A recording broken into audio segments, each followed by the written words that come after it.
Leingak na kanagumba Phurup amagi Mayokta Leite, lamdam asigi Yelhoumee shing Ngak Sennaba Leingak na Paikhatpa yaba thabak sing Paikhatpa leptri haina Chief Minister Nongthombam Biren phongdokkhre. Wafam asing ase Kamjung District ke manung chanba Kasom Khulengi District Institute of Education and Training That ki Institute Building Sangaba gi thoramda mangna phongdokhibani. Education Minister T.S. Bashant Kumar Phungyar asigi MLA Leisio Kaising amade Leingak ke makok thongba official kayana sar yaduna ngase Chief Minister Secretariat video conferencing ki khutangda pangthokiba sangabagi thoram aduda Chief Minister Nongthombam Biren hai Leingak asina miyamgi yaifanabagi damak Paikhatpa yaba thabak sing Paikhatli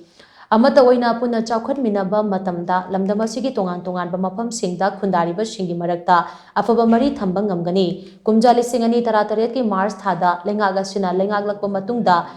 Starasigi chingamade tamgi marakta thong manaba phibam ama puragnaba Go to Hills mission asi haudokhibani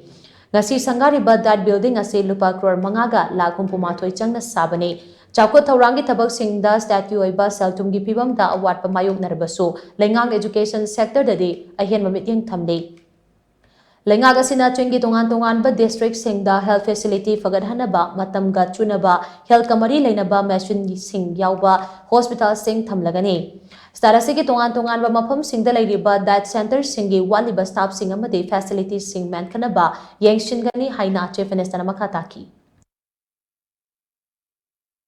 Aikoina handak se school phagaranji mission gi makhada akoina star education na nam akoina mahudwe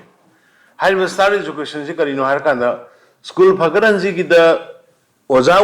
oigadoriba aduga satra takpa chakadorba oja singse moina satra ji kamaina tambi gi da gese masigi training ama moida pieba sam akoi daita torisini aduna mapandagi